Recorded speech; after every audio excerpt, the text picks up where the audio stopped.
Thank you, Vice Mayor, members of the council, and members of the community who are in attendance tonight, as well as those that are listening as we're live streaming. And there's way too many other mics on our mic, so it keeps falling down. We can't hear you. Can we hear me now? Yes. Okay. And it keeps falling. I'll just hold it here. Okay. Vice Mayor, council, members of the community, citizens of Twin Falls, and even citizens of Idaho and the United States. In December, I stood in this very room and raised my right hand and took an oath of office to become the chief of police for this city. That's something that I have done 3 other times in my career, taken an oath to be a deputy sheriff, taken an oath to be a police officer, then taken an oath to be a chief of police of another city, and now here in Twin Falls. I take that oath I take it to heart. Part of that oath is that I will do everything that I can within the rule of law, within the United States Constitution, the Constitution of the state of Idaho, to make sure that what we do at Twin Falls Police Department is to reach our mission of and protect and serve everyone. So I want to talk a little bit, it's really hard to talk and hold this, but sorry. I want to talk a little bit about the incident that occurred on June 2nd in our city. As Mr. Rothweiler noted, on June 2nd, there was a report of lewd and lascivious conduct that occurred at the Fawnbrook Apartments. That case, the phone call came into the Twin Falls Police Department's Communications Center. And the original call was for something a lot less serious than a sexual assault or a lewd and lascivious conduct. However, when people called in several minutes later and requested medical aid, officers, and subsequently detectives were soon dispatched. It's important on cases like this and these types of investigations that all of us, me as a chief, members of council, and members of the community understand that the number one priority is the victim.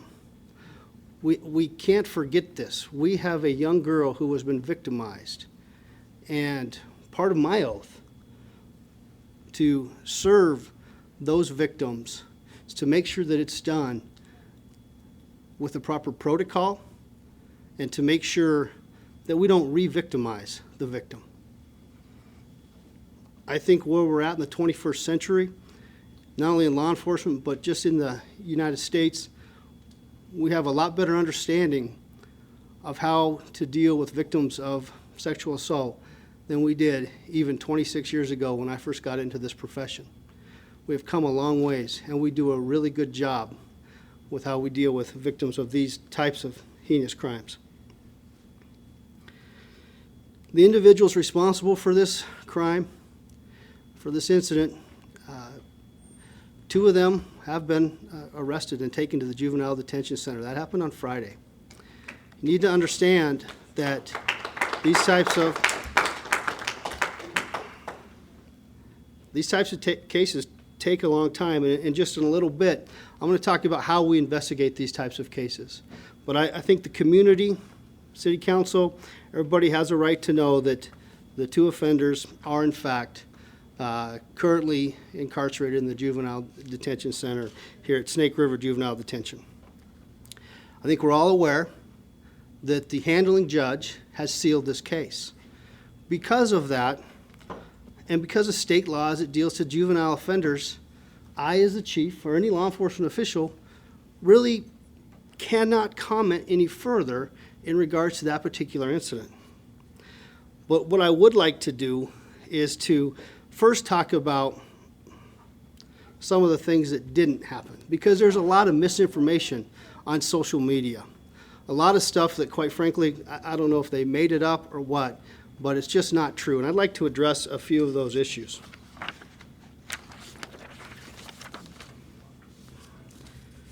First of all, the first issue is that I can do it. Thank you, Mitch. Yeah, I'm fine.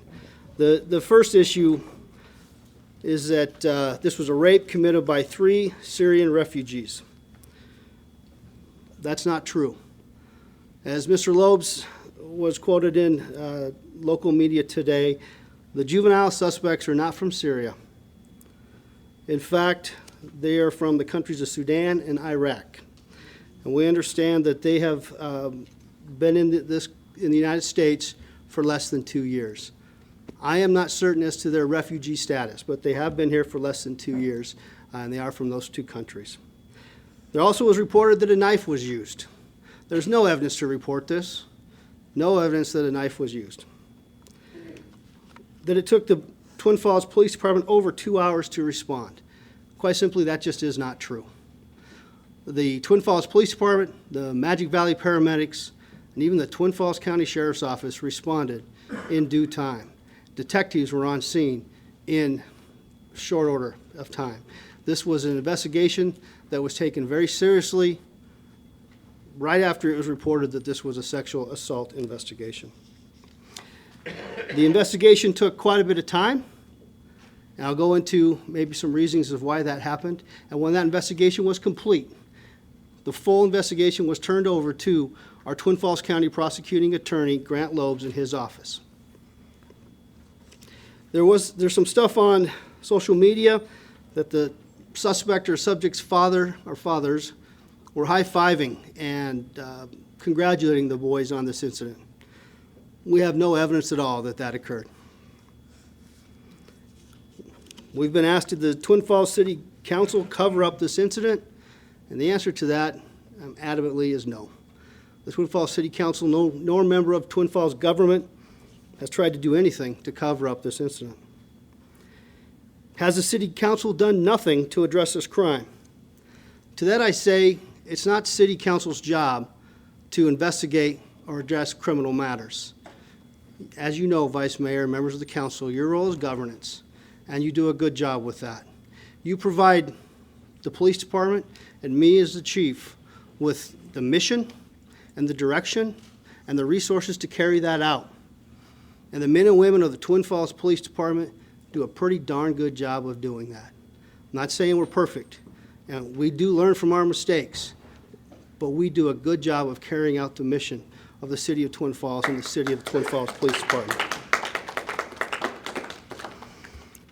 There also was a question that's been asked on social media, and it was asked last week in open forum in regards to the mosque here in town and the building permit timeline.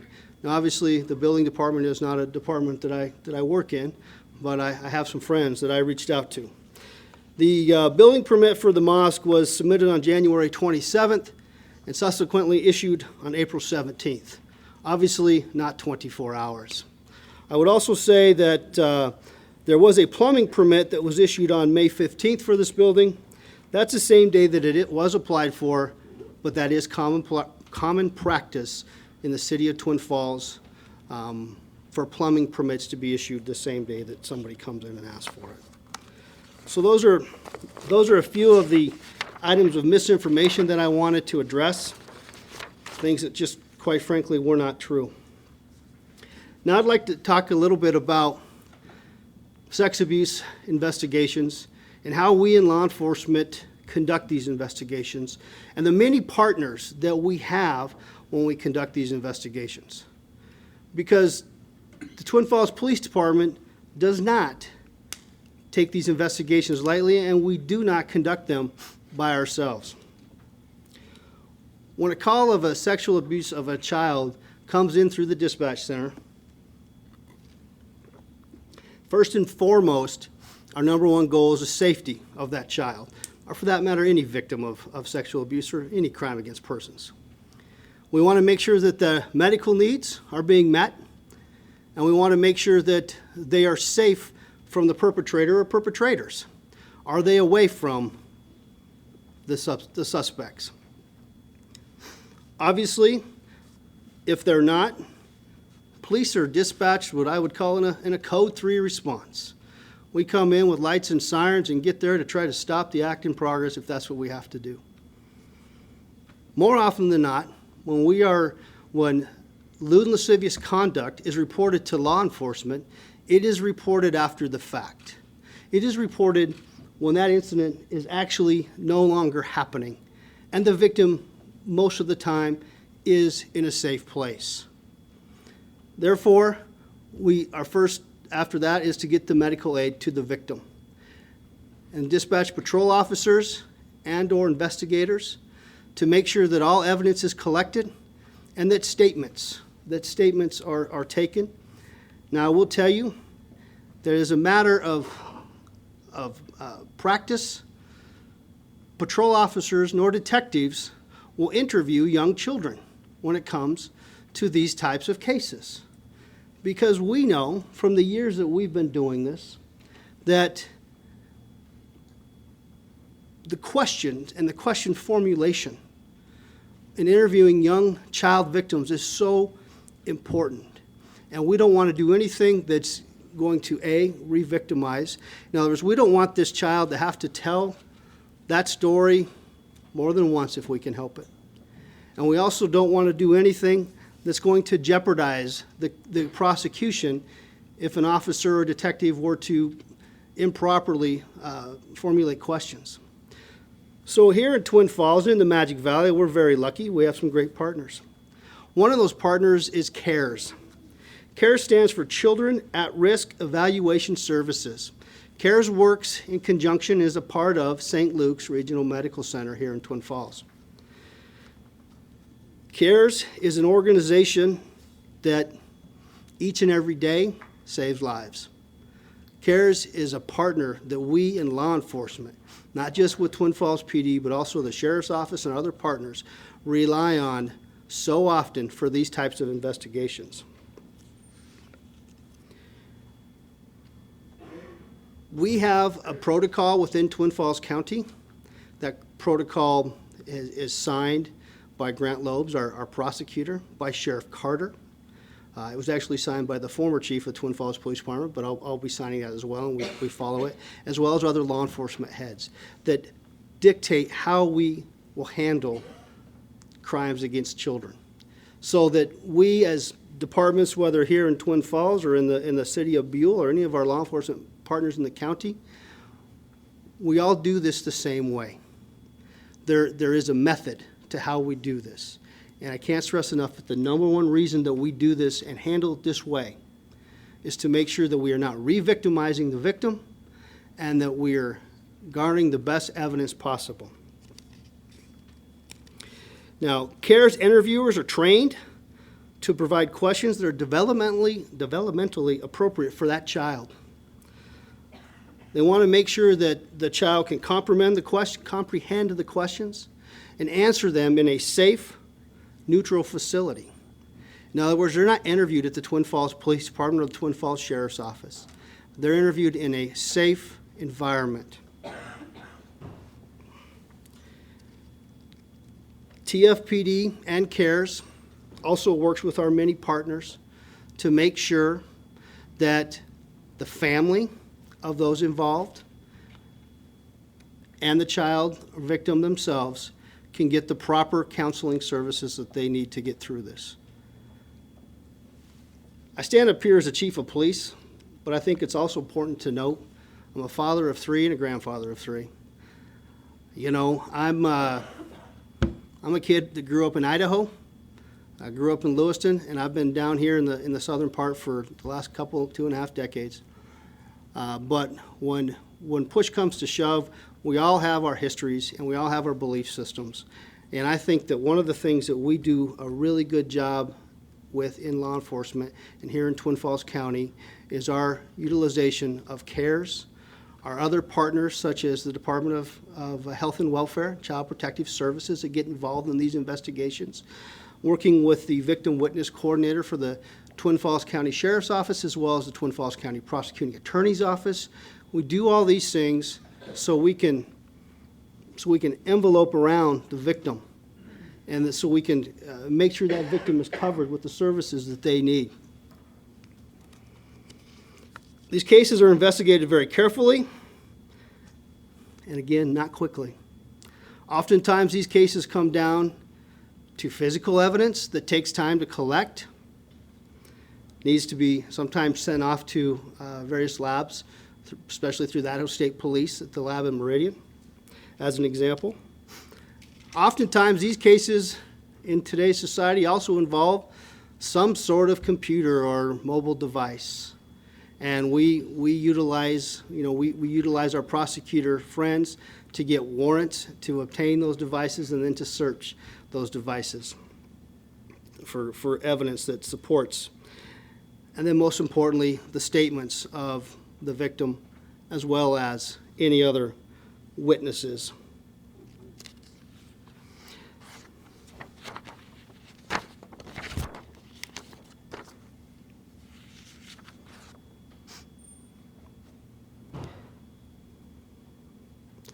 I would also say that with CARES, they are a great resource when we have young offenders.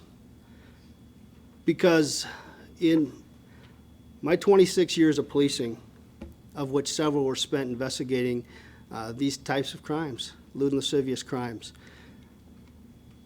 oftentimes when the offenders are young, you have to ask yourself, where did they learn this? Were they in fact victims themselves? And so the folks at CARES, our great partners at CARES, we utilize them for those interviews as well, because they are, again, properly trained in forensic interviews, and they can interview those people, those youngsters, and make a determination as to whether or not these children are displaying inappropriate sexual behavior and why these children are acting out. Again, like I said, young children don't usually act out this way. Unfortunately, sometimes they were victims themselves or maybe learned it from an older sibling or neighbor or something along those lines. So we have to try to find those things out in investigations such as these. So in closing, I want to make sure that you, as a city council, I want to make sure that our community, and not just Twin Falls City, but this community, the Magic Valley community in our state, understands that law enforcement takes these types of allegations very seriously. However, we can't act on them within an hour. It's not like a crime show. It's not like TV. Unfortunately, we don't respond and solve everything within an hour.